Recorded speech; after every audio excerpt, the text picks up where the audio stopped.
जय माता दी दोस्तों, स्वागत है आपका मेरे YouTube चैनल प्रभुदासी में। तो कैसे हैं आप लोग? आशा करती हूँ कि स्वस्थ होंगे, मस्त होंगे। तो आज की वीडियो में जैसे कि आपको पता है कि कल नवरात्रि का आरंभ हुआ है और कल नवरात्रि का पहला दिन था और आज नवरात्रि का दूसरा दिन है। तो आज हम नवरात्रि के दूसरे दिन दूसरी माता का स्वरूप जानेंगे, माँ तारा का स्वरूप जानेंगे, उनकी पौराणिक कथा जानेंगे, पूजा विधि और मंत्र।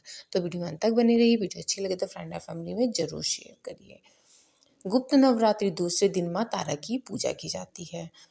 करने का नियम है, माँ तारा जीवन में आने वाली सभी विपत्तियों, आकर्षण और संकटों से छुटकारा दिलाती हैं। माँ तारा की साधना पूर्ण रूप से अघोरी साधना होती है। माँ तारा की साधना करने से मनुष्य को लौकिक सुख के साथ शांति और समृद्धि भी प्राप्त होती है। देवी तारा अपने सभी भक्तों और उपासकों की सभी मनोकामनाओं को पूरा करती हैं। इसके अलावा माँ तारा धन से जुड़ी समस्याओं को भी दूर करती हैं। साथ ही वो मुक्ति प्रदान करने वाली देवी हैं। बौद्ध धर्म में भी माँ तारा की उपासना को बहुत ही महत्वपूर्ण माना गया है।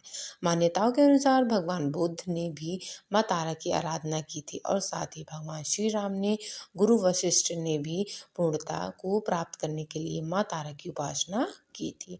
अब हम जानेंगे माँ तारा की पूजा का महत्व क्या है। शास्त्रों में बताया गया है कि भगवान शिव और महापंडित रावण भी माँ तारा की उपासना की थी।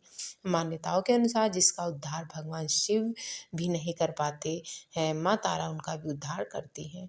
जिस जगह पर भगवान आनंद भैरव ने गुरु वशिष्ठ जी को माँ तारा के उपदेश प्रदान किए थे, वे जगह आज के समय में भी तारापीठ के नाम से मशहूर है।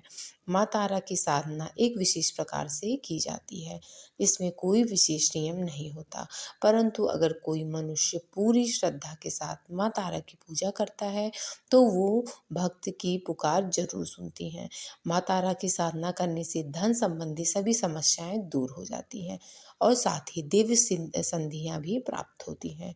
अब हम जानेंगे माँ तारा का स्वरूप। शास्त्रों में माँ तारा को 10 महाविद्याओं की दूसरी विद्या बताया गया है। ऐसा माना जाता है कि माँ तारा का स्वरूप माँ काली के समान होता है। अगर कोई व्यक्ति तांत्रिक शक्तियाँ प्राप्त करना चाहता है तो उसे माँ तारा की विशेष साधना करनी चाहिए। माँ तारा की पूजा ज़्यादातर अघोरी, तांत्रिक और साधु करते हैं। माँ तारा के तीन स्वरूप हैं। इनका रंग नीला है, इसलिए इन्हें नील सरस्वती भी कहा जाता है। इसके अलावा माँ तारा को उग्र तारा के नाम से भी जाना जाता है। माँ अपना उग्र रूप धारण करके अपने भक्तों के सभी कष्टों को दूर करती हैं और अपने भक्तों को मोक्ष प्रदान करती हैं। और माँ तारा की पूजा करने से काम, क्रोध, मोह और लोभ से छुटकारा मिलता है। माँ तारा के तीसरे स्वरूप का नाम है एकजटा। अब हम जानेंगे माँ तारा के मंत्रों का। नीलकांच की माला से 12 माला का जाप करें। ओम ह्रीं श्रीं हूं फट स्वाहा, इन मंत्रों का जाप करें। माँ तारा की अब हम पूजा विधि जान लेंगे। माँ तारा की पूजा हमेशा रात्रि के समय ही की जाती है, इसलिए अगर आप माँ तारा की पूजा कर रहे हैं तो इसे हमेशा अर्धरात्रि में ही करें। माँ तारा की पूजा हमेशा एकांत कक्ष में ही करें जहाँ आपके अलावा और कोई उपस्थित न हो।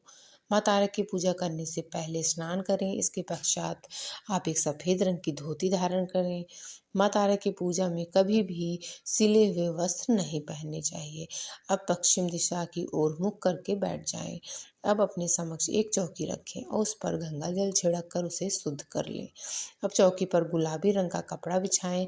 अब एक प्लेट में गुलाब के फूल रखें। अब चौकी पर तारा यंत्र की स्थापना करें। अब इस यंत्र को चारों तरफ चावल की 4 ढेरियाँ रखें। चावल की चारों ढेरियों पर एक एक लौंग रखें। इसके पश्चात तारा यंत्र के सामने घी का दीपक प्रज्वलित करें। दीपक जलाने के पश्चात विधिवत माँ तारा के मंत्रों का जाप करें। मंत्र जाप करने के पश्चात श्रद्धा पूर्वक माँ तारा की कथा सुनें। माँ तारा की कथा सुनने के बाद माँ तारा की आरती उतारें। पूजा करने के पश्चात पूजा में इस्तेमाल की गई सभी सामग्रियों को किसी बहती हुई नदी में प्रवाहित कर दें या इन चीज़ों को पीपल के पेड़ के नीचे जमीन में गहरा गड्ढा खोदकर दबा दबा दे। अब हम सुनेंगे माँ तारा की पौराणिक कथा। पौराणिक कथा के अनुसार देवी तारा का जन्म मेरु पर्वत के पश्चिम भाग में चेलना नदी के किनारे पर हुआ था। तंत्र के अनुसार देवी तारा की उत्पत्ति तट पर हुई। हयग्रीव नाम के दैत्य के वध हेतु देवी महाकाली ने ही नील वर्ण धारण किया था। महाकाल संहिता के अनुसार चैत्र शुक्ल अष्टमी तिथि में देवी तारा प्रकट हुई थी। इस कारण यह तिथि तारा अष्टमी कहलाती है। चैत्र शुक्ल नवमी की रात्रि तारा रात्रि कहलाती है। सबसे पहले स्वर्गलोक के रत्नदीप में वैदिक कालपोत तथ्यों तथा वाक्यों को देवी काली के मुख से सुनकर शिव जी अपनी पत्नी पर बहुत प्रसन्न हुए। शिव जी ने माँ पार्वती को बताया कि आदिकाल में भयंकर रावण का विनाश किया, तब आपका यह स्वरूप तारा नाम से विख्यात हुआ। उस समय आपका रूप बहुत विकराल था। आपका यह रूप देखकर सभी देवता भयभीत हो गए थे। अपने इस विकराल रूप में आप नग्न अवस्था में ही, इसलिए आपकी लज्जा के लिए ब्रह्मा जी ने आपको व्याघ्र चर्म प्रदान किया था। इसी कारण से आप लंबोदरी नाम से विख्यात हुई थी। तारा रहस्य तंत्र के अनुसार भगवान राम केवल निमित्त मात्र से ही थे। वास्तव में भगवान राम की विध्वंसक शक्ति देवी तारा ही थी, जिन्होंने लंकापति रावण का वध किया था। तो यहीं पे हम अपनी वीडियो को आज समाप्त करते हैं। आशा करते हैं आपको ये वीडियो अच्छी लगी होगी। तो चलिए मिलते हैं एक और नई वीडियो के साथ। तब तक के लिए जय माता दी।